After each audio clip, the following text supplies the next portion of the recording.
semana, o povo judeu comemorou Pessach, a Páscoa judaica. Nessa festa, passamos 8 dias comendo matzá, uma bolacha seca e sem sal. Tem gente que não gosta, mas eu adoro. Eu não gosto.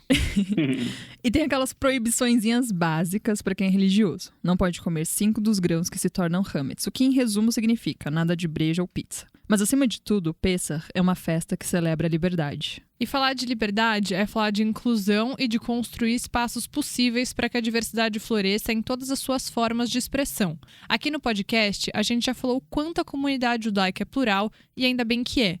Por isso, hoje a gente vai discutir a questão LGBT.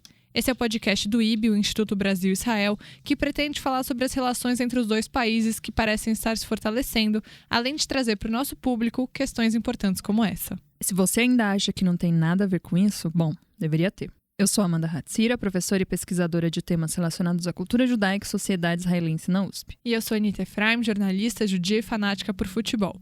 Os nossos convidados hoje são a Lilith Groove, falei certo? Falou. Que está aqui com a gente no estúdio, e o André Lieberman, que fala com a gente de Recife. Oi, André, tudo bem? Olá, tudo bem? Tudo ótimo, graças a Deus. Lilith, começa você se apresentando para os nossos ouvintes. Quem é você? Conta um pouquinho da sua história. Bafo. Meu nome é Lilith e sou dos Estados Unidos originalmente. Sou antropóloga, pesquisadora e atualmente UX designer. E eu estudei bastante sobre judaísmo, sexualidade e gênero. Isso é meu foco de pesquisa, que eu fiz meu mestrado. E eu interesso bastante por esse assunto, porque eu sou trans, mulher trans e judia.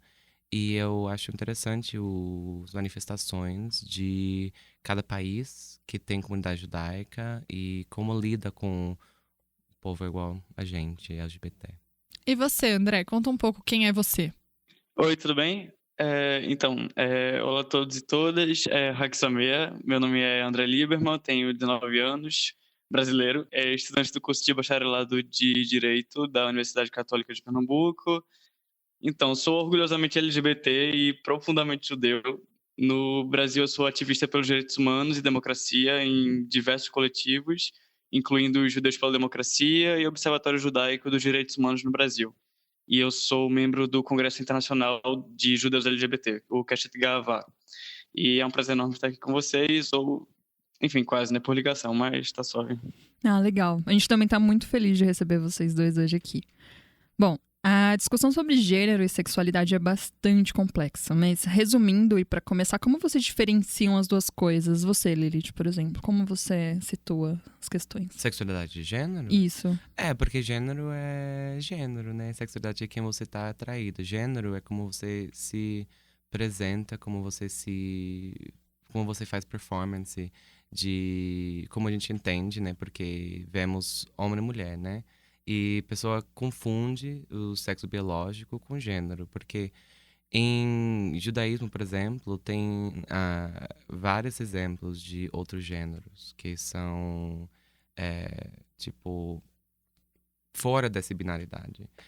E as coisas são relacionadas e não são. Isso é como eu vejo, porque sem ter um, não pode ter outro. E você, André? Olha, então, eu não acho que assuntos que envolvem gênero e sexualidade sejam complexos por si só, sabe? Na verdade, eu os considero, na verdade, assuntos básicos. Eles são complexos para uma parte da sociedade que, no caso, grande parte dela na atualidade, na qual cresceu com o referencial de um padrão do que é dito normal. Né? Para alguém que passou toda a vida tendo em mente um conceito básico de referência para com esses assuntos, de que existem apenas 2 gêneros cis, que, para quem não sabe, gênero cis ou cisgênero é o termo utilizado para se referir ao indivíduo que se identifica em todos os aspectos com o seu gênero de nascença, entre aspas, e uma única orientação sexual padrão, que é a heterossexualidade, e além disso não é algo debatido, né, simplesmente imposto. Quando é apresentada a diversidade, o leque de possibilidades de como uma pessoa pode nascer em relação à identificação de gênero ou sexualidade é impactante, né? Porque quebra todo um pilar que passou a vida inteira acreditando. Então, a pessoa já crescida tem de fazer um esforço de desconstruir, desmontar algo de base na sua formação psicológica para readaptar a uma nova realidade. Isso é difícil. Daí vem a complexidade do assunto. Então, não é o caso para jovens e principalmente crianças que estão no auge da formação, eles têm uma compreensão, uma absorção de informação que nós adultos não temos. Então, apresentar nesse período, não como matéria de escola, mas de forma inclusiva, assim, historinha de criança com personagem LGBT, que demonstrem a normalidade do assunto, de forma que nem precise ser um assunto discutido formalmente. Isso ajuda 1000% na inclusão de pessoas LGBT, até mesmo das crianças que são, e não vão ter que lidar com o choque de perceber que não fazem parte de um conceito que, por muito tempo, a sociedade considerou normal. Né? Para qualquer LGBT, isso é um choque negativo e que deixa sequelas. Então, essa diferenciação não é complexa, mas apenas precisa ser posta dentro da sociedade como algo que existe e faz parte da natureza em si. André, conta um pouco sobre a sua experiência, como que é ser LGBT e, ao mesmo tempo, construir uma identidade judaica. E você se relaciona religiosamente com o judaísmo? Olha, sobre construir uma identidade judaica ao mesmo tempo da LGBT é maravilhoso, sabe? Olha, essa questão de relacionamento com o judaísmo é complexa, né? Já que lida com a pluralidade, que é o significado do judaísmo, né? Mas em relação à religião, sim, eu sou praticante. Eu fico no meio termo entre ser judeu reformista e reconstrucionista, mas no final estou dentro do que a gente chama de judaísmo progressista. Antigamente não me considerava religioso, até porque eu tinha uma visão tradicionalista de que, como LGBT, não fazia sentido eu estar ali. Aqui no Brasil, apesar do crescimento, sabe, de congregações progressistas, eu acho que ainda tem uma visão conservadora de certas práticas que acabam internalizando na sua cabeça. Daí foi preciso eu viajar até os Estados Unidos em 2016 para conhecer o Keshet, que é uma organização nacional dos Estados Unidos de judeus LGBTs, para entender que é possível conviver em conjunto com ambas as identidades e se orgulhar delas. E que o judaísmo não só pode, como deve ser inclusivo, até mais do que a gente imagina. Inclusão é um valor judaico. Aproveitando que a gente está em Pessa, né, e a história desse Hag, desse feriado, e a mensagem que ele passa são um grande exemplo disso. Né? Acho que Pessa é um grande exemplo de como o judaísmo é uma religião progressista por si só. A gente fala da inconformidade do povo judeu em relação à opressão e pela sede de justiça social. Inclusive o Rabino Sachs, lá do Reino Unido, ele fala exatamente de como a inconformidade é algo que ajuda o judaísmo a permanecer vivo. O judaísmo é inconformado com imposições e unilateralidade. Acho que está certo. A gente sempre ressignifica as nossas tradições. Principalmente relacionado com a atualidade. Tanto que se um judeu da época do Beit HaMikdash, né, o grande templo, fosse numa sinagoga, mesmo que ortodoxa, não reconheceria nada, né, porque até o racidismo já foi um movimento progressista. Agora, na pós-modernidade, a questão LGBT e feminista e outros tópicos, eles estão sendo vistos, né, nas congregações reformistas, e a inclusão desses grupos atualmente são pilares das vertentes progressistas. Né? E assim, em relação à minha religiosidade, eu me considero sim praticante. Sempre que eu posso eu vou no Kabbalat Shabbat ou no Shaharit. Né? Para mim a espiritualidade é um pilar, é um momento meu na qual eu paro minha rotina para ter uma reflexão comigo mesmo, ter um momento de gratidão pela vida e aprender mais sobre valores que a gente pode tirar das diversas interpretações dos nossos textos sagrados, né? Tanto que é da própria Torá que eu consigo tirar esse orgulho, sabe, de ambas as minhas identidades, tanto judaica quanto LGBT, porque para mim a Torá tem 3 valores essencialíssimos, que o primeiro é que a gente é feito à imagem e semelhança do divino, que em hebraico é B'Tselem Elohim, né? Essa frase para mim é essencial porque mostra que dentro das nossas individualidades e diferenças a gente é semelhante. Né? É uma ideia simples e profunda que devia guiar todas as nossas interações com todas as pessoas.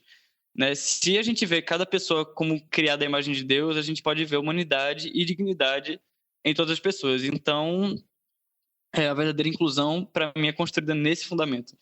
Daí entra o segundo valor, que é aquele que é ame seu próximo como a ti mesmo, sabe?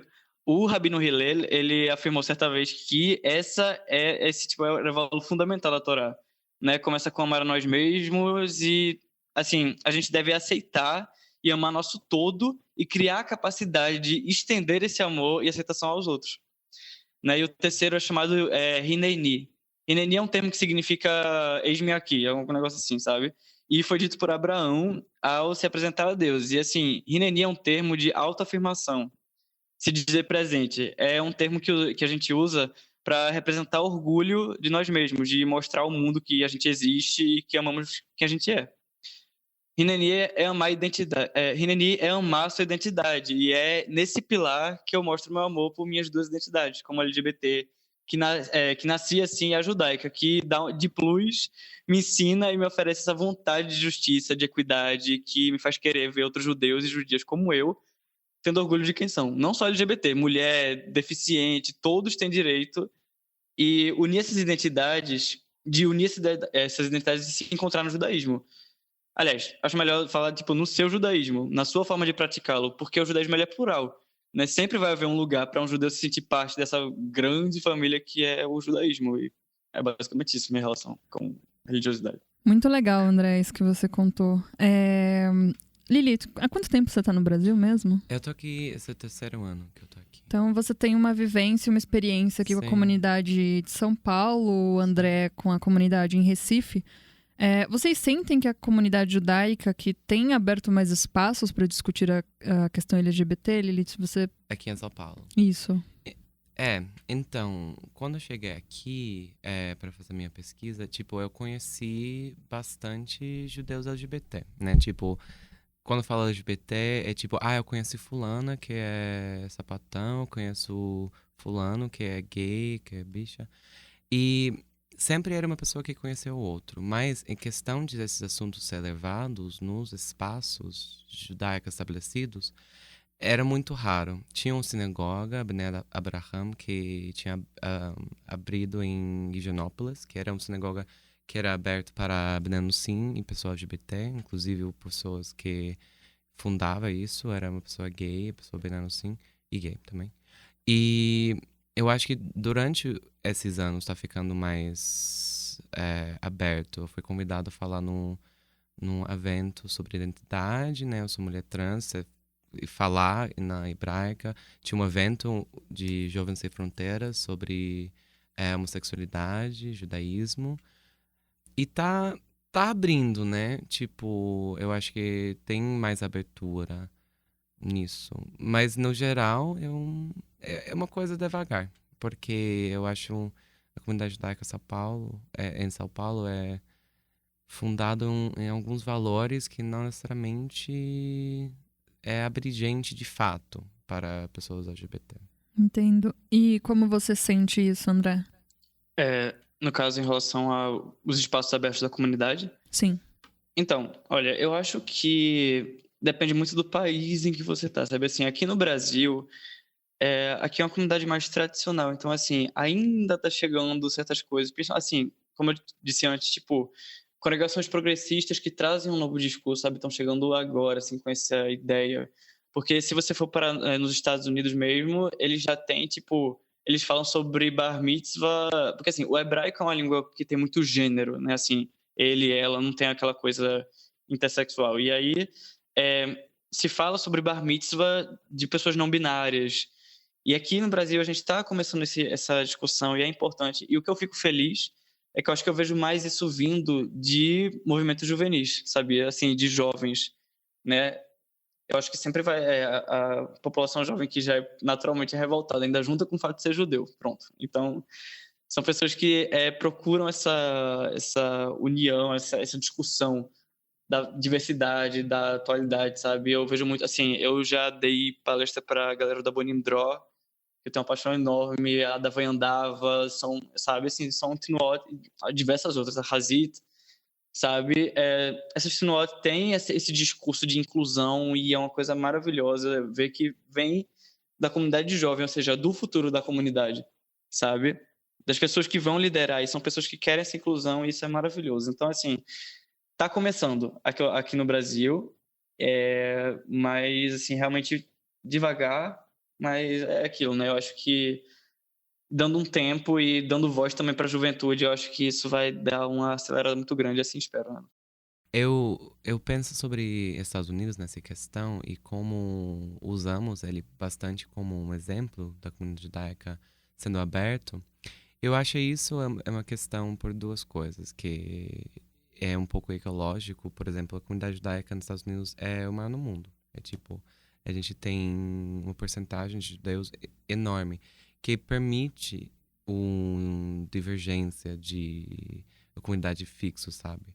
E também temos muito mais anos de começar esse movimento LGBT judaica, que tinha um movimento LGBT judaica que foi nomeado nisso, que isso permite essa abertura que aqui ainda não tive, sabe? Tá tendo, tá começando, mas que a André é parte, inclusive, desse movimento.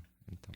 Bom, a LGBTfobia não é particularidade de nenhum grupo, né? A gente vê aí muitas pessoas expressando esse preconceito, inclusive o presidente Jair Bolsonaro, que quando era deputado, ele se notabilizou por várias declarações polêmicas, também à imprensa, dentre elas a preferência por um filho morto a um filho gay. André, como você avalia a situação da população LGBT no Brasil hoje, com os dados cada vez mais altos em relação à violência, lembrando que o Brasil é o país que mais mata transexuais no mundo? Olha, não, realmente essa é uma questão bizarra. Assim, primeiro, eu acho importante a gente frisar que a gente está passando por uma onda, não só no Brasil, em vários outros países, de onda de extrema-direita, né? Uma onda de, na verdade, de nacionalismo e tal, que, querendo ou não, a história é cíclica, né? Não foi diferente em outros momentos da história, em que as pessoas, por momentos de crise, sei lá, sempre deram essa voz ao nacionalismo, essa voz a ideias ultra-radicais de conservadorismo, sabe? E o Brasil não foge disso, de jeito nenhum, né? E realmente, em relação... Porque, assim, eu sou uma pessoa que acompanha muito os dados, tudo que envolve essa questão da população LGBT no Brasil. E é assustador, assim, já foi dito pela Diretoria de Promoção dos Direitos Humanos dos Direitos LGBTs, perdão, do Ministério dos Direitos Humanos, que a situação é alarmante, sabe?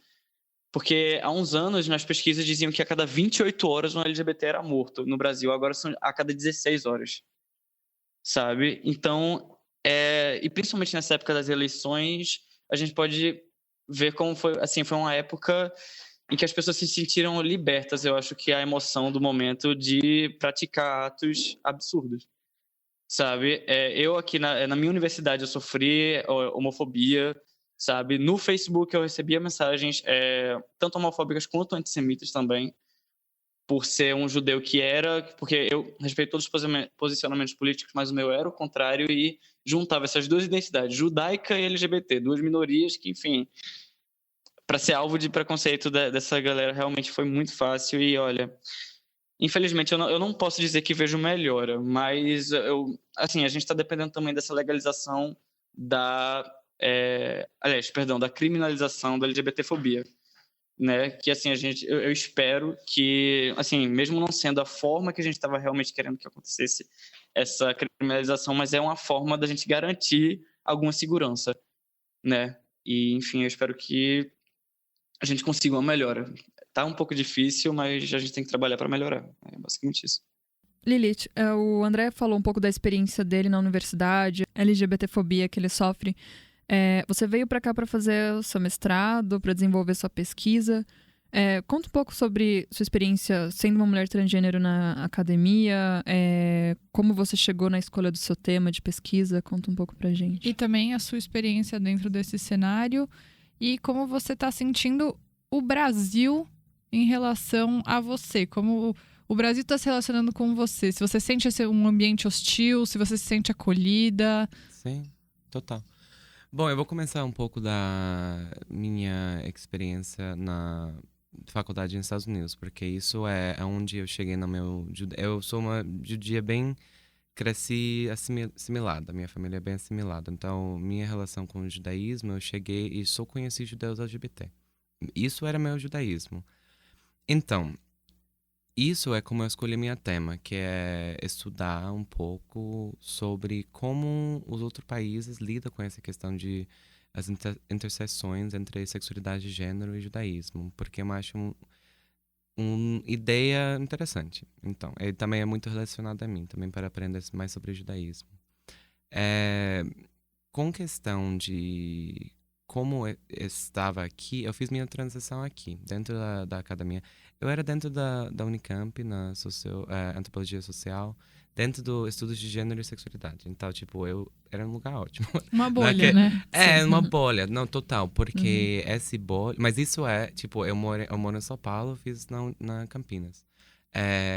Essa bolha acabou quando eu voltei para São Paulo, porque eu fiz minha transição aqui e, tipo, o Brasil em si... Eu não sei como seria nos Estados Unidos, porque eu nunca fiz essa transição lá. É muito violento. É um processo muito violento em questão de como o povo percebe as mulheres trans, travestis, pessoas trans em geral, andando na rua, entrando em loja, indo aos lugares. Tipo, na faculdade em si era tranquilo. Só agora que tá tendo umas questões burocráticas, né, com questão disso, mas isso é normal, né? Em questão de se Brasil é hostil, tipo, eu venho de uma perspectiva de um lugar de fala. Eu sou uma mulher branca, trans, privilegiada. Tipo, eu tenho bastante privilégio. Isso não muda o fato que eu sou trans, travesti e, tipo, que recebo ainda essa transfobia, mas eu estou... não sei a palavra. Segura. Segura, né, em muitos aspectos. Agora, né, que eu consegui acesso dos privilégios. Mas eu acho que Brasil, para uma pessoa trans, particularmente para mulher trans negra, travesti, é um lugar hostil. É um lugar que não tem... Ninguém quer nós. E a gente veja... Tipo, o povo veja a gente como prostituta. Porque 95% das pessoas trans, mulheres trans, faz prostituição. Ou alguma forma de trabalho e sexo. Então, de ter isso na cara, toda hora, qualquer lugar você vai entrar, é desgastante. Você vai estar andando na rua e você vai ter uma pessoa perguntando, seguindo você. Aconteceu várias vezes, a pessoa me segue no carro, eu falo, não quero fazer programa com você, não vou fazer. E a pessoa fica me seguindo, sabe? Porque eles acham que nossos corpos são o direito deles. E isso também é baseado na misoginia, porque as mulheres cis também passam por isso. Só uma outra forma, um pouco mais disfarçada, porque ainda preserva essa imagem de mulher inocente, pura, né? Com as travestis e as trans, tipo, já é o sexo pronto. Eles só querem, acham que a gente é sexo ambulante, sabe? Então, não sei se eu respondi tudo. Eu percebo aqui que a gente tá falando sobre exceções. Tanto a Lilith quanto o André são pessoas que estão inseridas em ambientes progressistas e que aparentemente se entendem, se compreendem e se aceitam como são. Mas eu queria saber um pouco da percepção de vocês, de vivência e da Lilith também a parte acadêmica de quem estudou isso. Como vocês sentem que é isso na parte ortodoxa da comunidade? As pessoas que se rejeitam, que não conseguem... A expressão popular, que não conseguem sair do armário porque tem medo do que elas vão... De como elas vão ser vistas, de como elas vão estar sendo observadas, se elas vão ser rejeitadas pelas famílias. É uma auto-opressão, além da opressão do ambiente. Você teve um contato com isso na sua pesquisa, Lilith? Então, os ortodoxos eu não toquei na minha pesquisa, de fato. Eu até falei que eu não vou tocar nos ortodoxos. Por quê? Porque, eu não conseguiria acesso, porque, né, óbvio. Não tem público para pesquisar, né? Não tem público, porque, tipo, se o povo nem responde meu e-mail, nem ligação, como eu vou, né? Mas que eu vejo, né, pesquisando, lendo os relatos, tem uns livros que eu vou recomendar depois, tem bastante dupla vida, né? A pessoa tem duas vidas. E isso tá acontecendo, eu não sei se tá acontecendo menos ou mais. Tá, por exemplo, tem uma judia trans ortodoxa, que é Abstein, que ela tá fazendo um ativismo sobre isso. Maravilhosa. Maravilhosa. Mas, tipo, ela é uma única, sabe? Tipo, cadê? Tem Yiska, eu não lembro sobre o nome dela. Ela é, tipo, meio ortodoxo, meio conservadora. Ela é mulher trans também. Ela trabalha numa yeshiva na Israel. Então, tipo, existe. Mas eu acho que tem muito sofrimento. Porque a questão nos lugares progressistas é a questão de gênero. Tipo, tudo bem ser gay, mas se você é trans... Já é um problema. Mas não ortodoxo, tipo, até ser gay, ser lésbica, tipo, é um problema enorme. E, tipo, tem bastante sofrimento. E às vezes a pessoa consegue lidar com esse tipo de luta mental, mas também não. Tipo, essas conversões. Ou não, cura gay que eles fazem, que tem rabinos que fazem isso, nos Estados Unidos até. Mas é isso. Mas também eu me afasto da comunidade ortodoxa, porque, como eu falei, tipo, eu não tenho nada contra, eu respeito. Mas não é um mundo que eu consigo chegar perto de acesso. Não é meu judaísmo. É o judaísmo deles, é o judaísmo que eles não contemplam minha existência. E isso, para mim, é muito difícil. Então, Mas talvez a André tenha mais a falar sobre isso.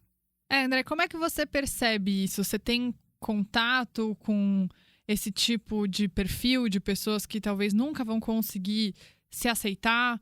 Eu fico pensando muito sobre isso, de pessoas que vão viver a vida inteira uma mentira, porque se sentem impedidas pela religião de ser quem elas são. Elas não veem isso nem como uma possibilidade, né? Nem como uma forma de existir.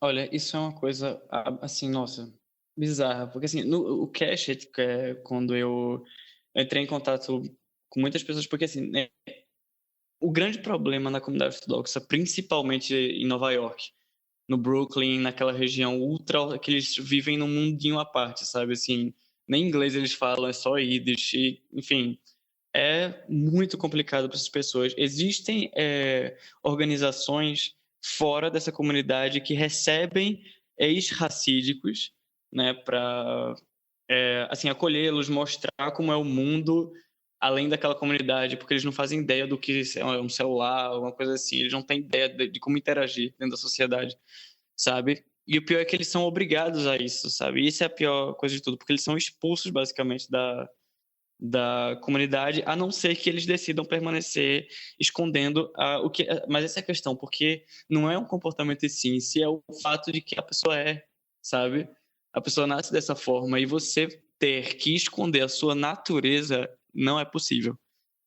Em algum momento, as pessoas surtam, basicamente. Principalmente, como a Lili falou, tipo, desde gays até transexuais. Transexuais, eu acho que isso é uma questão, meu Deus, transcende a normalidade, sabe? De como eles são tratados.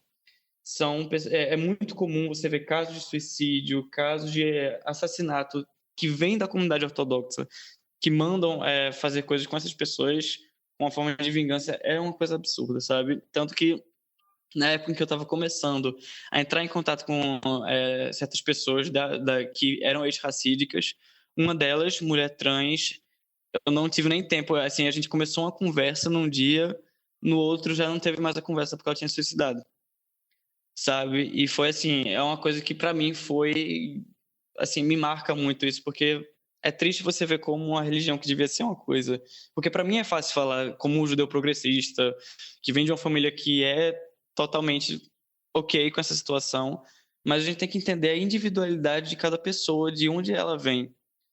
Porque eu já ouvi de, inclusive, judeus LGBTs, mas que são conservadores aqui do Brasil mesmo, que não, que o judeu LGBT ele consegue viver só, não precisa de representatividade, mas precisa.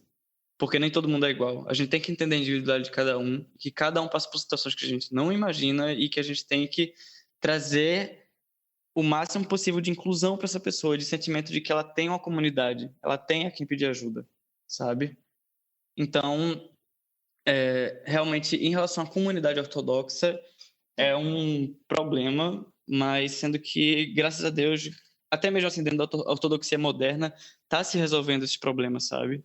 Então, é basicamente isso. Eu espero que um dia a gente consiga resolver essa situação junto com, enfim, com outras organizações além daqui, mas é basicamente isso. Não, eu lembrei de um amigo que eu conheci acho que Nova York. E ele estudou no Israel, numa estiva. E ele é gay, assumindo e de boa. É tipo, é porque ele fala sobre ortodoxo modernismo, é moderno. E ele é parte disso, sabe? Então ele consegue, ele faz o próprio, como você fala, ele faz as contas com a Hashem. Tipo, ele lida com a Hashem. É isso, sabe? Porque ele sabe que ele tem relacionamento com a Shen, e isso é o fim das contas para Só ele. para comentar um pouco em cima desse conceito, aqui no Brasil a gente não tem muito ainda desenvolvido esse conceito de ortodoxia moderna. Não é algo que existe em Israel, é algo que existe nos Estados Unidos, mas aqui no Brasil ainda é algo bem distante do que a gente tem. A nossa ortodoxia, ela é bem quadradona. Sim. A ortodoxia moderna ainda é algo que a gente tá faltando importar, né? Mas isso também é baseado na história da como o judaísmo tinha essa renovação de ortodoxia nos anos 70, porque os judeus aqui nunca eram não brancos, de fato, sabe? Tem judeu não branco, obviamente, mas tipo, era sempre na categoria de branco. E nos Estados Unidos tinha racialização, mesmo de Ashkenazim, e na Europa, etc. Então, para reafirmar o judaísmo, ou tipo, ser uma cultura, um povo, tipo, abraçou a ortodoxia num jeito muito forte. E, tipo, é bizarro, na minha opinião, de ver como isso funcionou. Lilith, você deu esse exemplo, né, sobre um amigo que estuda em Yeshiva em Israel. E em Israel, a gente sabe que é onde acontecem uma das maiores paradas LGBT do mundo, em Tel Aviv. Mas aqui no Brasil, muitos grupos e movimentos progressistas acusam essa manifestação da comunidade LGBT em Israel como se fosse uma tentativa de fazer pinkwashing, ou seja, uma jogada de marketing para tentar apagar outros erros e violações de direitos humanos cometidos pelo governo israelense. Como que vocês avaliam essa questão? Tá, então, calma, deixa eu só... Porque realmente é um assunto bem pesado. Bom, eu acho que é o seguinte, a gente tem que dividir, a gente tem que saber separar duas coisas, né? Que é a população civil da política externa do país. E, assim, a comunidade LGBT, de qualquer forma, porque Israel é um país jovem, moderno, com uma população muito jovem, sabe? Uma população com ideias que geralmente trazem assim, eu vejo como a sociedade israelense como uma sociedade progressista, assim, hoje nem... Assim, como eu disse, né, o mundo todo está passando por uma onda de conservadorismo grande e tá pesado lá também em Israel, se não mais do que aqui, eu acho, não sei. Mas Israel, ela é, querendo ou não, um exemplo de respeito à comunidade LGBT no sentido que a homossexualidade lá já a homofobia já é considerado crime, sabe? Então... E também tem essa questão de Tel Aviv ser uma das cidades mais gay-friendly do mundo, sabe? Então, é realmente ok, eu concordo que, em parte, existe dentro da política externa de Israel, a gente tem que... Olha, é porque eu acho que a gente tem que apoiar a existência do Estado judaico e tudo, mas a gente sempre, como o apoio, o nosso amor ao Estado judaico, a gente tem que também corrigir quando há abuso de poder ou qualquer situação assim. Realmente, Israel peca em certos aspectos da relação de direitos humanos, mas a gente também não pode ser hipócrita e dizer que não há um apoio, por exemplo, à comunidade feminina, à comunidade LGBT, sabe que em relação aos países ao redor é muito diferente. A gente já falou isso 1 milhão de vezes no podcast, mas para quem está ouvindo só esse episódio, acho que vale repetir. Israel tem um governo considerado de direita, mas ao mesmo tempo tem costumes considerados bastante liberais. O aborto é legalizado em Israel. Como o André falou, Tel Aviv é uma cidade muito amigável a pessoas LGBT, tem a segunda maior parada gay do mundo, perde só para São Paulo. Então tem esse outro lado. Acho que também, muitas vezes, na minha concepção, óbvio que eu sou uma pessoa que acredita na existência do Estado de Israel, mas acho que a gente fica nessa coisa binária demais, ou Israel tá certo em tudo, ou tá errado em tudo. Sim, você pode estar certo em algumas coisas e errado em outras. Óbvio que tem um monte de coisa que a gente não vai concordar, mas, ao mesmo tempo, tem coisas que Israel está muito mais à frente do Brasil nesse sentido de ser progressista, especialmente quando a gente fala sobre os costumes.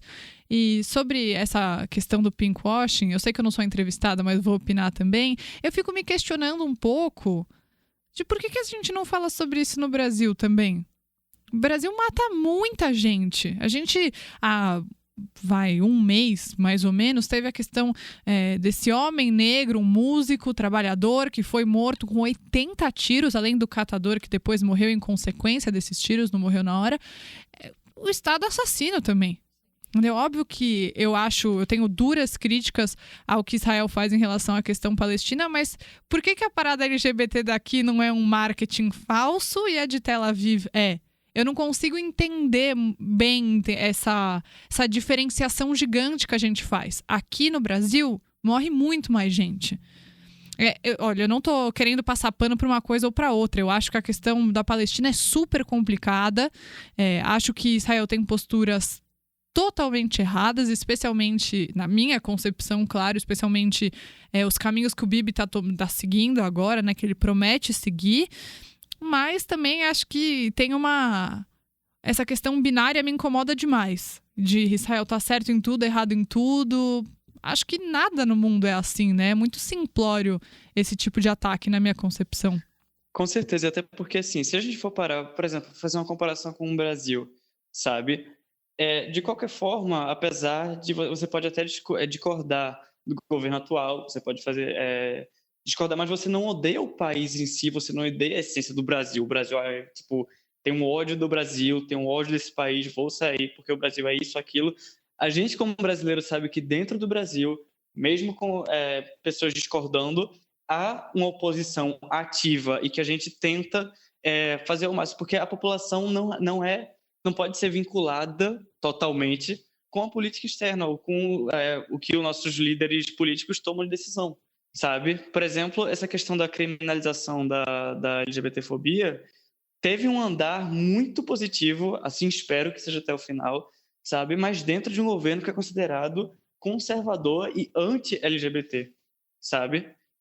Então, a mesma coisa acontece, eu acho, que em Israel, porque existe grande parte da população israelense contra, por exemplo, assentamentos na região da Palestina, são contra atos de homofobia, sabe? São ideias que, no meu olhar, são ideias muito positivas, mas que realmente contradizem, no ponto, assim, apesar dessas ideias, tem essa questão do governo, né, que inclusive foi reeleito, enfim, é uma coisa muito complexa, mas eu acho que essa coisa do foco do pinkwashing dentro da parada LGBT de Tel Aviv sim, tem um certo ponto de, tipo, vamos pegar e tentar, tipo, sabe, acabar com a imagem de Israel em todos os aspectos possíveis, mas que a gente também tem que saber separar essas duas coisas, e é basicamente isso.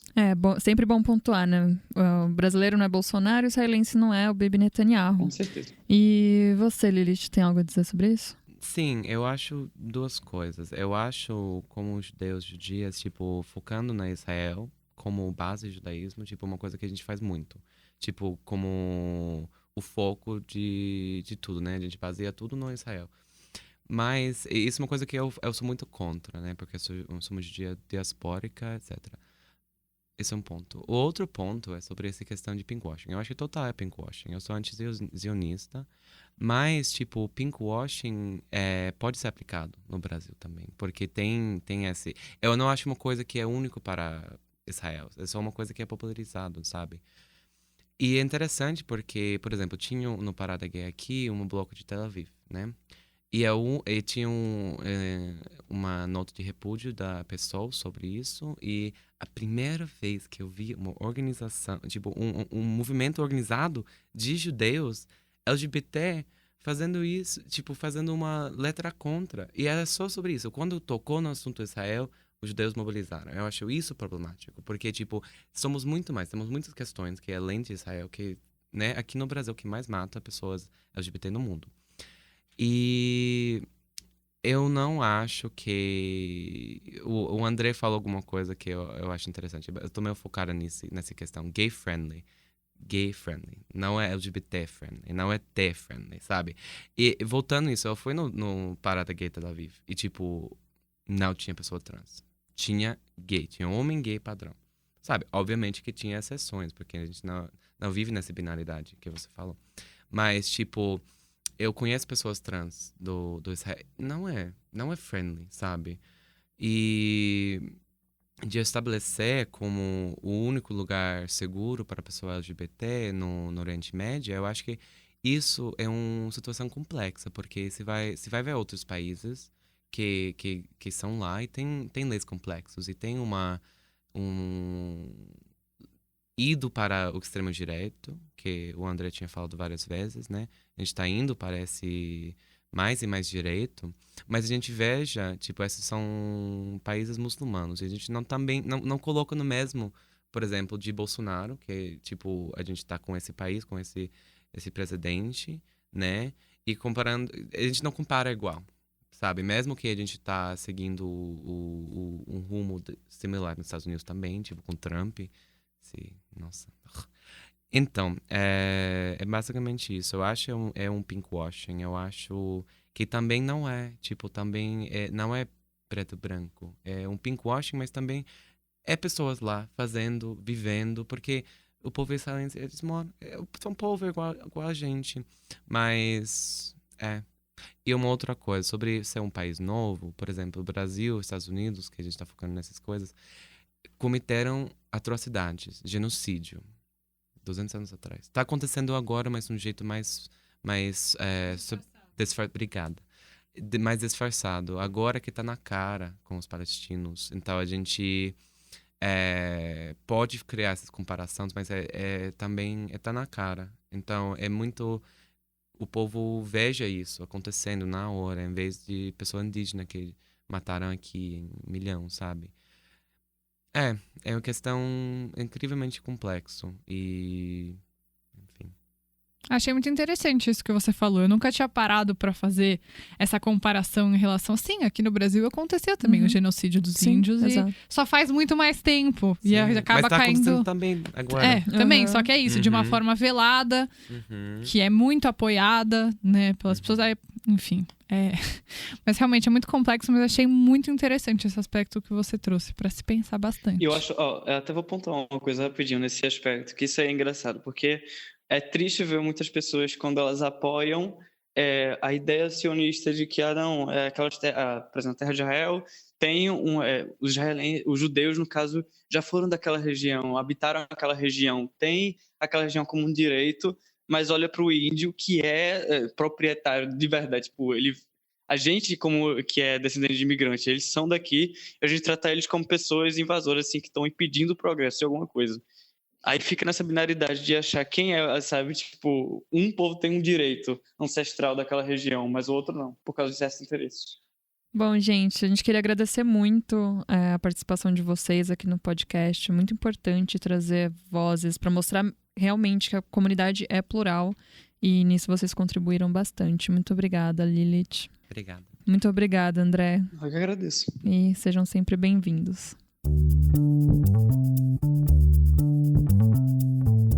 E no IBA Indica dessa semana, a gente vai pedir para os nossos convidados indicarem algo para vocês, ouvintes, se aprofundarem mais na questão, na temática LGBT, a relação com a comunidade judaica, começando pela Lilith.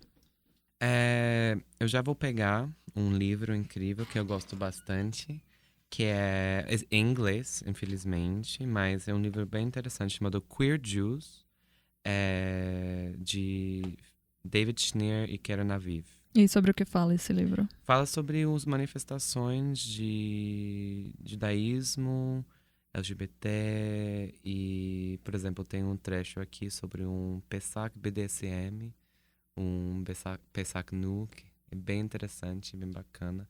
Então traz uns perspectivas bem fora do normal, vamos dizer.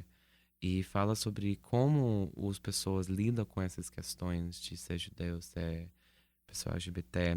E às vezes vai por bem, vai por mal, mas sempre tem uma resolução. Interessante. E você, André?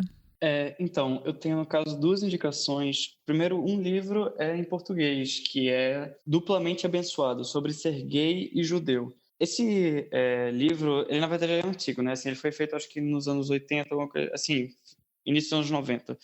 Então, ele é um livro que mostra, assim, ele é interessante para ler, para saber sobre o começo do movimento, assim, LGBT dentro do judaísmo, sabe, assim, porque na verdade ele ainda é daquela época GLS, então, assim, exclui certas letras, tem algum, assim, mas é importante, eu acho, essa leitura para ver como era no início, sabe, o jeito que eles lidavam nos primeiros momentos dessa junção das identidades, tanto LGBT quanto judaica. E a outra é um livro recente do ano passado, que é em inglês também, perdão, enfim, que é Moral Resistance and Spiritual Authority, tipo, resistência moral e autoridade espiritual, que é do rabino Seth Limer, dos Estados Unidos, que ele fala sobre nossa responsabilidade na justiça social e fala dos direitos tanto LGBTs quanto os deficientes, feministas e toda essa causa das minorias e nossa responsabilidade judaica de lidar e incluir esses grupos. E é basicamente essas dicas de leitura que eu tenho para dar. Mas... Muito legal. Então é isso, gente.